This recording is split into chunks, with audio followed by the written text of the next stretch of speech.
Hermanos, estamos en el último sermón de Jonás esta noche y voy a leer una vez más el capítulo 4 de Jonás, el libro de Jonás, el profeta.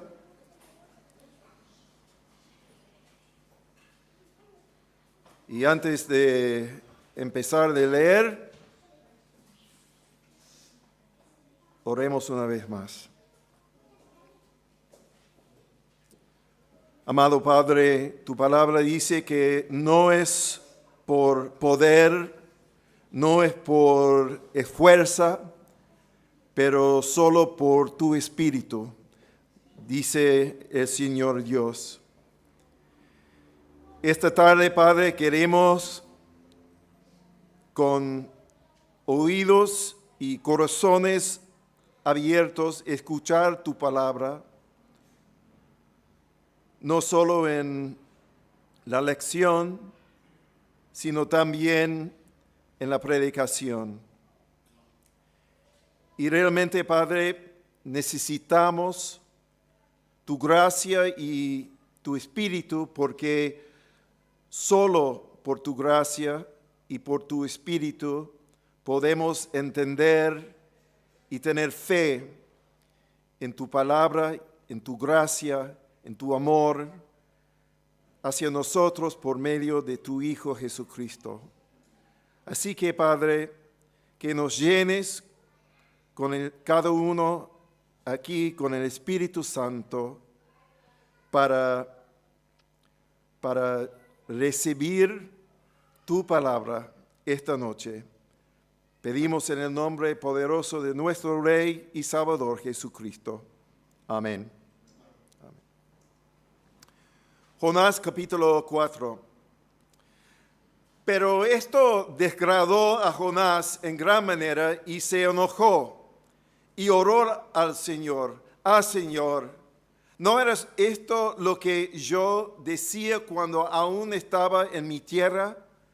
Por eso me anticipé a huir a Tarsis, porque yo sabía que tú eres un Dios clemente y compasivo, lento para la ira y rico en misericordia, y que te arrepientes del mal anunciado. Y ahora, oh Señor, te ruego que me quites la vida, porque mejor me es la muerte que la vida. Y el Señor dijo: ¿tienes acaso razón para enojarte? Entonces salió Jonás de la ciudad y se sentó al oriente de la misma. Allí se hizo un cobertizo y se sentó bajo la sombra de él hasta ver qué sucedería en la ciudad. Y el Señor Dios dispuso que una planta creciera sobre Jonás para que hiciera sombra sobre su cabeza y lo librará de su incomodidad. Y Jonás se alegró grandemente por la planta.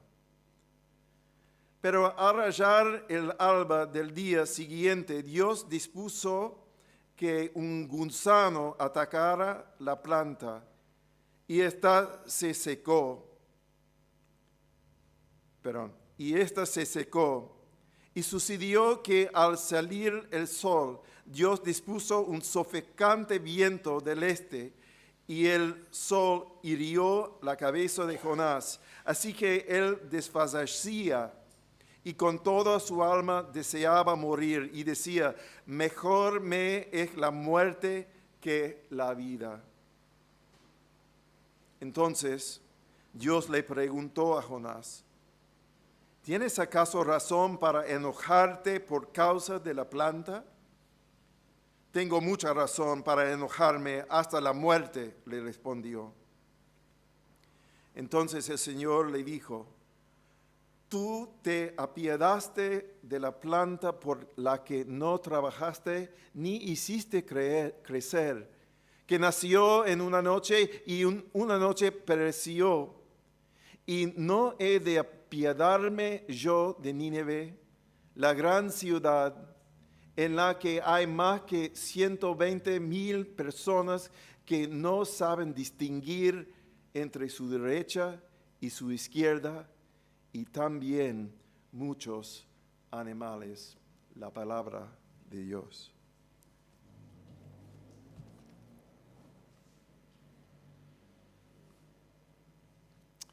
Bueno, hermanos, el título del sermón de esta noche es Jonás y la misión a los gentiles. Jonás y la misión a los gentiles. Bueno, esta tarde, para poner fin a nuestro tiempo en el libro de Jonás, quisiera reflexionar una vez más sobre el mensaje general, Jonás y la misión de Israel al mundo no judío o el mundo gentil.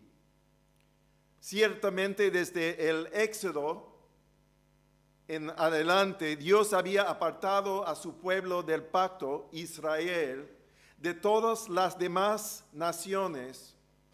Como nación, Israel debía ser un pueblo separado y santo, completamente leal al Dios que los sacó de Egipto. Por ejemplo, Dios dijo a los israelitas en Éxodo 19, 4 a 6, justo antes de la entrega de los 10 mandamientos, dice así: ustedes han visto lo que he hecho a los egipcios y cómo los he tomado sobre alas de águilas y los he traído a mí. Ahora pues, si en verdad escuchan mi voz y guardan mi pacto, serán mi especial tesoro entre todos los pueblos, porque mía es toda la tierra. Ustedes serán para mí un reino de sacerdotes y una nación santa. Estas son las palabras que dirás a los israelitas.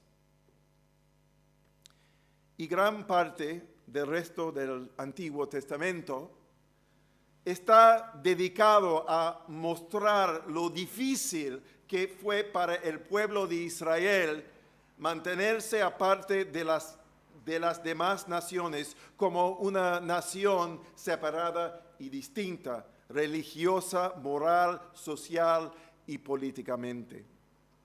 Sin embargo, como Israel debía ser una nación separada y distinta, guiada por el pacto que Dios había hecho con ella en el monte Sinaí, también debía ser una luz las demás naciones que la rodeaban. Esta idea queda clara, por ejemplo, en el capítulo 4 del Deuteronomio, donde Dios dice a Israel por medio de Moisés lo siguiente: pero ustedes que permanecieron fieles al Señor su Dios, todos están vivos hoy. Miren, yo les he enseñado estatutos y decretos tal como el Señor mi Dios me ordenó, para que así los cumplan en medio de la tierra y que van a entrar para poseerla. Así que guárdenlos y pónganlos por obra, porque esta será su sabiduría y su inteligencia ante los ojos de los pueblos que al escuchar todos estos estatutos dirán: ciertamente esta gran nación es un pueblo sabio e inteligente. Porque ¿qué nación grande hay que tenga un Dios tan cerca de ella como está el Señor nuestro Dios siempre que lo invocamos? ¿O qué nación grande hay que tenga estatutos y decretos tan justos como toda esta ley que hoy pongo delante de ustedes? Pero hermanos, la realidad es que Israel a menudo fracasó en ser esta luz ordenada por Dios para las naciones circundantes, ya sea porque Israel se enredó fácilmente en sus idolatrías e inmoralidad, o porque fueron conquistados por otras naciones como castigo por su propia infidelidad al Señor Dios. Hermanos, lo notable del libro de Jonás es que la misión de Jonás a Nínive, la capital de la nación de Asiria, es totalmente sorprendente, teniendo en cuenta que Asiria era la nación más terrible y temible y bárbara en la época de Jonás. Asiria y su capital Nínive representaban una amenaza constante para el reino del norte de Israel, así como para el reino del sur de Judá. De hecho, los asirios acabarían conquistando el reino del norte en el 722 años antes de Cristo. Y también estuvieron a punto de conquistar Judá durante el reinado de Ezequías en este mismo periodo de tiempo.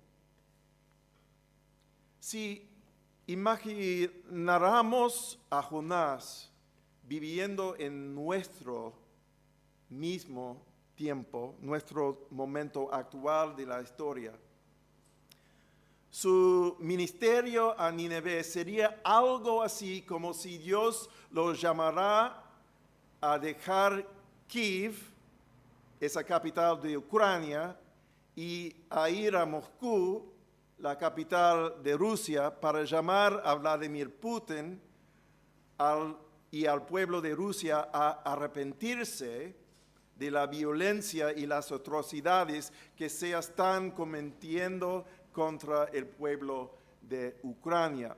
¿Y quién le culparía por no querer ir y sobre todo por ver cómo Dios muestra misericordia a los rusos por todo el mal y la destrucción que han traído a Ucrania? Es algo así, ¿no? Bueno, al mismo tiempo, debemos recordar que al pueblo de Israel también se le confiaron las promesas de un pacto anterior que Dios hizo con el patriarca Abraham, en el que Dios prometió bendecir a las naciones a través de los descendientes de Abraham, Isaac y Jacob o Israel. Cuando Dios llamó a Abraham y más tarde le dio el nombre Abraham, le dijo: haré de ti una nación grande y te bendeciré y engrandeceré tu nombre para que seas una bendición. Bendeciré a los que te bendigan y al te maldiga, maldiciré, y en ti serán benditas todas las familias de la tierra, o todas las naciones de la tierra. Génesis 12, 2 y 3. Entonces, al comienzo del Nuevo Testamento, el Evangelio de Mateo deja claro que la venida de Cristo Jesús representa el cumplimiento de las promesas del pacto de Dios tanto a Abraham como al rey más grande de Israel, David, donde dice en Mateo 1:1, libro de la genealogía de Jesucristo, hijo de David, hijo de Abraham. Y más adelante en el Nuevo Testamento, Pablo escribió en Gálatas 3:8, dice, la Escritura, previendo que Dios justificará a los gentiles por la fe, anunció de antemano el Evangelio a Abraham, diciendo, en ti serán benditas todas las naciones de la tierra. En ti serán benditas todas las naciones. Por lo tanto, el libro de Jonás encaja en la historia general del plan redentor de Dios, en primer lugar para recordar tanto al profeta como al pueblo de Israel que el Señor Dios no se había olvidado de su plan de bendecir a los pueblos gentiles o no judíos del mundo. Que las naciones gentiles, por muy pecadoras, idólatras, violentas y rebeldes que fueran, no estaban más allá del poder de Dios para redimirlas. Por supuesto, este plan solo se cumpliría. Por supuesto, este plan solo se cumpliría cuando el Mesías prometido a Israel viniera al mundo. Segundo, que como nación Israel también seguía siendo responsable de declarar a las demás naciones quién era su Dios como creador, redentor y único Dios verdadero de toda la tierra. Tercero, porque el Señor Dios de Israel era el creador, redentor y único Dios verdadero. Todos los pueblos del mundo, no solo el pueblo de Israel, eran responsables ante Él y estaban bajo su justa ira por su pecado y rebelión. Entonces, el libro de Jonás sirvió en su propio contexto como un recordatorio a Israel que debía ser una luz a las naciones y que los hijos de Abraham no podían olvidar que Dios había hecho explícito su evangelio con el patriarca, que en ti serán benditas todas las naciones. Israel no solo debía atraer a las naciones hacia al Señor con su santo ejemplo, sino también declarando quién era el Señor frente a todos los demás dioses adorados y idolatrados por las naciones paganas.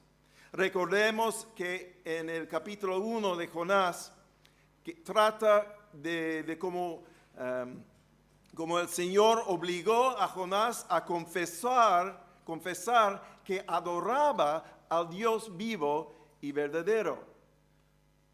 Recuérdense que Jonás dijo: yo soy hebreo y temo al Señor Dios del cielo, que hizo el mar y la tierra. A pesar de la propia desobediencia de Jonás, los marineros paganos al final temieron en gran manera al Señor, ofrecieron un sacrificio al Señor y le hicieron votos.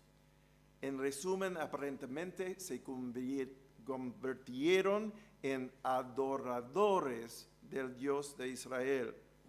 El texto da pruebas de que empezaron a temer a Dios y a tomar en serio el Dios de Jonás, no solo como un Dios que gobierna soberanamente sobre todas las cosas, sino que también es a la vez un Dios justo que de ningún modo exculpa a los culpables, y un Dios que también es misericordioso para salvar incluso a los que se han rebelado contra Él.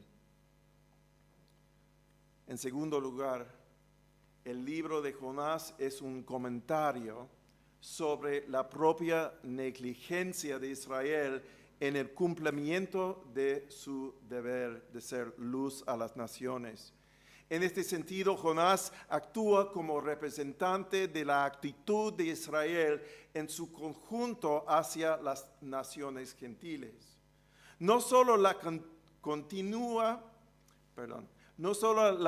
continua desobediencia de Israel al pacto de Dios en el Sinaí trajo la ira sobre sí mismo, sino que también la actitud general de Israel de que los gentiles estaban más allá de la piedad del Señor. Demostró como no conocía las profundidades de la misericordia de su propio Dios. Jonás, después de todo, sabía que el Señor era un Dios clemente y compasivo, lento para la ira y rico en misericordia, y que arrepiente al desastre. Jonás 4:3.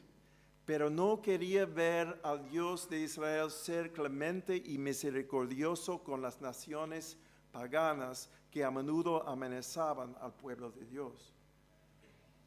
Sin embargo, el Señor no permitiría que esa actitud se mantuviera para siempre. Solo después de la venida del Mesías y de que los judíos aceptarán, aunque con dificultad, que Dios ha concedido el arrepentimiento también a los gentiles, se derribaría el muro divisorio de hostilidad entre creyentes judíos y creyentes gentiles.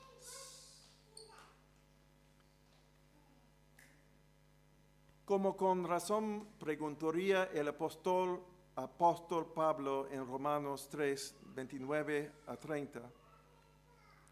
¿O es Dios el Dios de los judíos solamente? ¿No también Dios de los gentiles? Si también de los gentiles, porque en verdad Dios es uno, que justificará en virtud de la fe a los circuncisos y por medio de la fe a los incircuncisos, es decir, a los judíos y a los gentiles. En tercer lugar, Jonás es un mensaje para el pueblo de Dios en todas las épocas, incluida nuestra, de que es muy fácil, hermanos, estar contentos con nuestra propia posición y salvación ante Dios, que es solo por la gracia, solo por gracia, mientras dejamos que el mundo se vaya al infierno.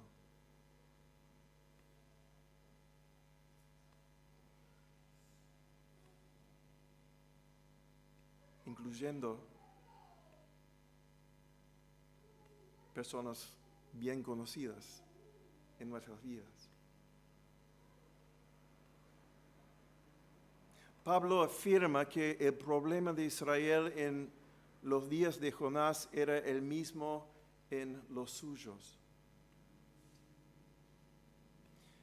En el libro, en la carta a los Romanos, capítulo 11, el apóstol Pablo hace la notable afirmación de que el evangelio llegó a los gentiles en abundancia y con poder para salvación, de modo que hizo celoso a Israel.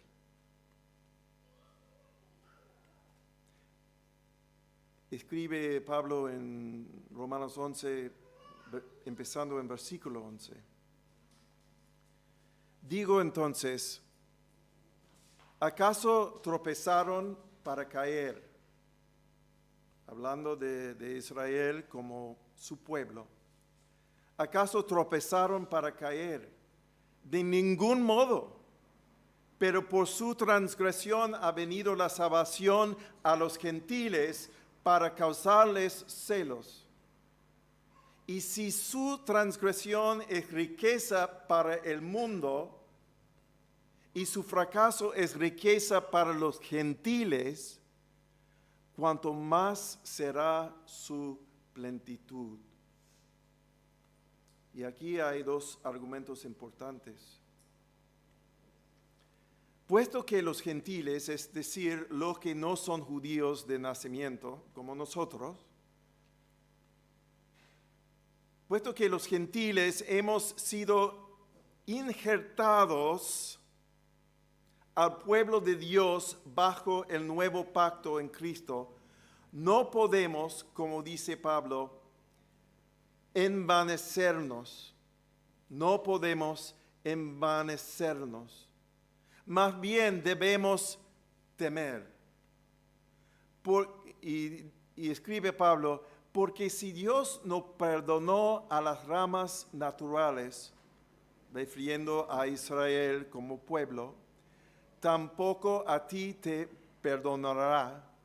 Mira pues la bondad y la severidad de Dios, severidad para los que cayeron, pero para ti bondad de Dios si permaneces en su bondad. De lo contrario, también tú serás cortado de no seguir por fe en la gracia del Señor. Nosotros, hermanos, como creyentes gentiles, debemos seguir orando por la conversión de los judíos, así como de otros gentiles. Debemos orar hasta que haya entrado la plenitud de los gentiles, de modo que incluso pueda haber una gran cosecha de judíos antes de la venida del Señor Jesús. No debemos pensar que el pueblo judío en su conjunto está más allá del tipo de avivamiento que experimentó Nínive, ni debemos dejar de creer que Dios sigue teniendo piedad de este mundo y la tendrá hasta que Cristo venga de nuevo al fin de la historia. Como cuestión de importancia práctica, deberíamos orar regularmente por la conversión del pueblo judío, así como por las oportunidades de interactuar y dar testimonio a personas judías que podamos conocer o con las que podamos interactuar en nuestra vida cotidiana. Ustedes saben que Montevideo tiene una comunidad judía considerable y es justo que anhelemos su salvación, tal como lo hizo el apóstol Pablo cuando escribió en Romanos 9, 1 a 5, lo siguiente. Es muy profundo. Digo la verdad en Cristo, no miento, dándome testimonio mi conciencia en el Espíritu Santo, de que tengo gran tristeza y continuo dolor en mi corazón, porque desearía yo mismo ser anátema, separado de Cristo, por amor a mis hermanos, mis parientes según la carne, porque son israelitas a quienes pertenece la adopción como hijos y la gloria, los pactos, la promulgación de la ley, el culto y las promesas, de quienes son los patriarcas y de quienes, según la carne, procede el Cristo, el cual está sobre todas las cosas, Dios bendito por los siglos. Amén. Hermanos, ¿escuchaste a Pablo? Estaba listo de ser cortado de Cristo por su deseo de ver sus parientes, los judíos, según la carne, ser salvos. Y yo creo que debemos tener un sentimiento parecido. No solo a los judíos, pero a nuestros parientes según la carne. A lo mejor ustedes tienen padres que no son salvos, o hijos que no son salvos, o vecinos que no son salvos.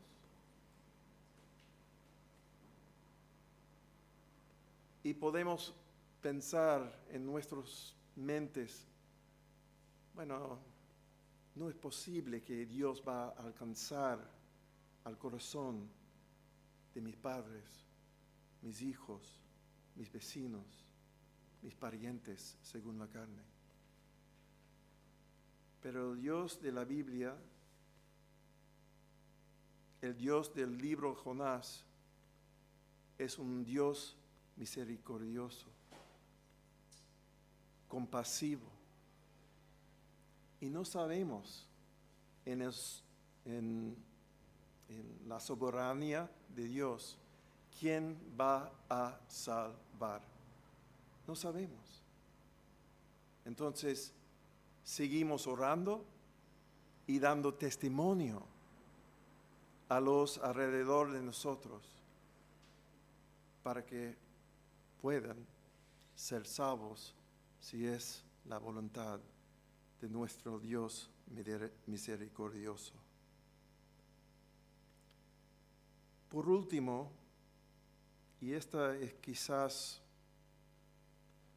una de las implicaciones más difíciles de considerar del libro de Jonás. Hermanos, la iglesia de todos los tiempos tiene el deber de advertir a los incrédulos sobre la ira venidera, así como de orar y buscar su salvación.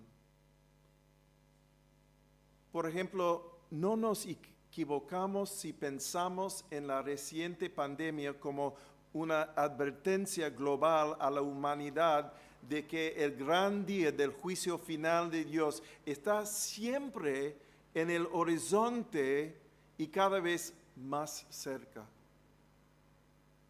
Como iglesia no nos equivocamos en tiempos de gran sequía como la que Uruguay sigue soportando al declarar a una nación incrédula que siempre está la mano invisible de Dios detrás de cada calamidad de la naturaleza, ejerciendo sus juicios soberanos en toda la tierra.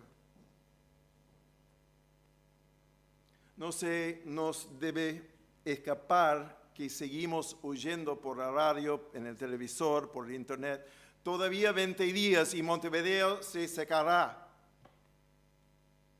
Se parece mucho a la advertencia de Jonás a Nínive, ¿no? Y sin embargo, muy poca gente en esta ciudad teme a Dios. Tal vez en vano todos confiamos en que el gobierno resolverá algo sobre la sequía. Tal vez del mismo modo que mucha gente cree hoy que la humanidad arreglará el cambio climático. Me ha parecido un ejercicio muy interesante sustituir las palabras la ira de Dios cada vez que veo la palabra cambio climático como la causa de cada desastre natural que ocurre en el mundo. Es a causa del cambio climático y debemos hacer algo al respecto. Pero, ¿cómo suena esto, hermanos, en cambio? Es causa de la ira de Dios y debemos hacer algo al respecto. Pero ¿qué puede hacer nadie salvo lo que la Biblia dice que haga nuestra raza caída y pecadora? Una vez más, las palabras de Pablo a la gente de Atenas son tan relevantes hoy como cuando las pronunció por primera vez en el poder del Espíritu Santo, cuando dijo, por cuanto, Hechos 17, por cuanto habiendo pasado por alto los tiempos de ignorancia, Dios declara ahora a todos los hombres en todas las partes que se arrepientan, porque Él ha establecido un día en el cual juzgará al mundo en justicia por medio de un hombre a quien Él ha designado, habiendo presentado pruebas a todos los hombres cuando lo resucitó de entre los muertos. Escuchan una vez más. Habiendo pasado por alto los tiempos de la ignorancia.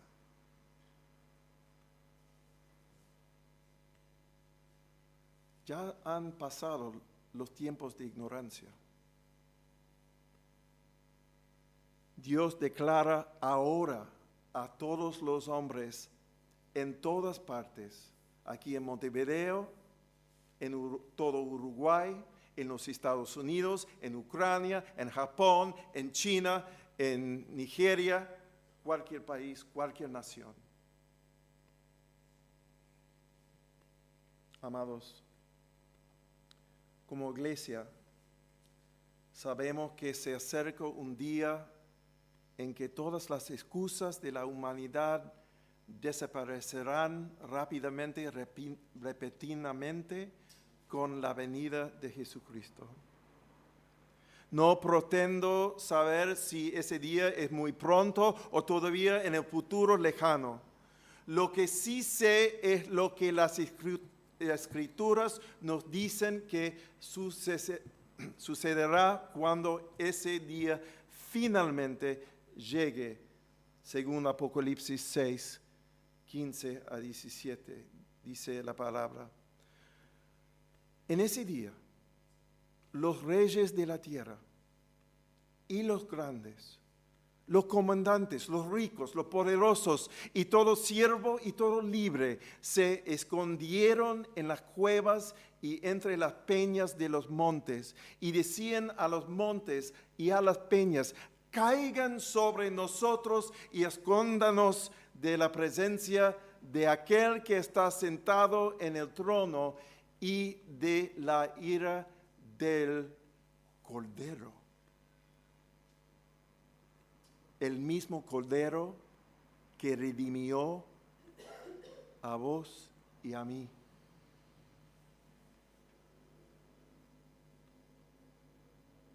Porque ha llegado el gran día de la ira de ellos, y ¿quién podrá sostenerse?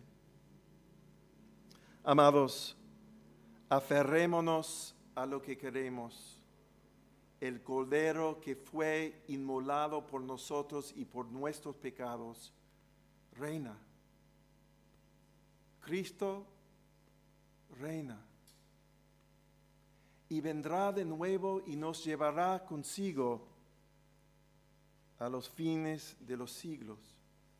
Mientras tanto, demos a Dios nuestro Padre toda la gloria y alabanza, uniéndonos a toda criatura que está en los cielos, en la tierra, debajo de la tierra y en el mar, y a todo lo que hay en ellos, diciendo: al que está sentado en el trono y al Cordero, sea alabanza y la honra y la gloria y el dominio para los siglos y los siglos. Porque solo por su gracia y nada más que eso, nos redimió por la sangre de Cristo. Y por eso tenemos esperanza, y que sea que tengamos ese deseo de compartir y orar el Evangelio de salvación hasta que Cristo venga. Oremos por la salvación de las naciones y la conversión de los judíos. Advertamos a los ignorantes y demos testimonio a los impíos con amor, con temor, con temblor, con toda humildad y piadosa sinceridad, de que pronto llegará un día en que al nombre de Jesús se dobla toda rodilla de los que están en el cielo y en la tierra y debajo de la tierra, y toda lengua confiese que Cristo Jesús es el Señor, para la gloria de Dios, Padre. Amén. Oremos.